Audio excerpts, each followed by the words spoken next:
So, I'm enjoying the new Avengers game. While I was waiting for it to download, I saw that Fortnite was having a crossover with Marvel, and I decided to try that game out for the first time. I played around in it as like Thor for 2 or 3 minutes before I realized that the gameplay still wasn't for me, despite my appreciation of the art style and stuff. Um, but yeah, and then Avengers was downloaded, got into that.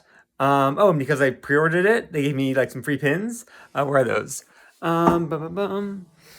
Haven't opened them yet, but yeah, free pins. I don't know what I'm gonna do with pins. I don't buy a lot of pins. I don't have a lot of pins, but I'm sure I'll find a use, maybe for some of them. Who knows? And then, all right. So I gotta say, obviously Kamala's story was done with impeccable cuteness.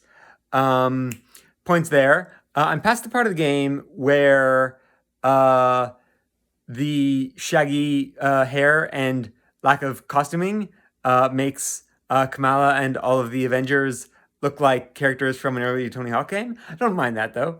Bit of nostalgia. Um, but yeah, now I'm in the real stuff, and I've got to say, little spoiler. I like how Modok doesn't really seem to mind being a giant grotesque head. His real problem uh, comes from the fact that the means of his transformation um, was superhero blood. He just hates those superheroes, you guys. But yeah, floating heads, man. I think my first floating head was a giant floating head was probably Zordon from Power Rangers. In recent years, one of my favorites. Well, he wasn't a giant floating head, but it was a floating head. Khadgar from World of Warcraft Legion. He was a fun dude who just tossed out weird jokes as he'd pop up in little balls of floating magical head energy. But yeah, like that. Avengers is a very good game.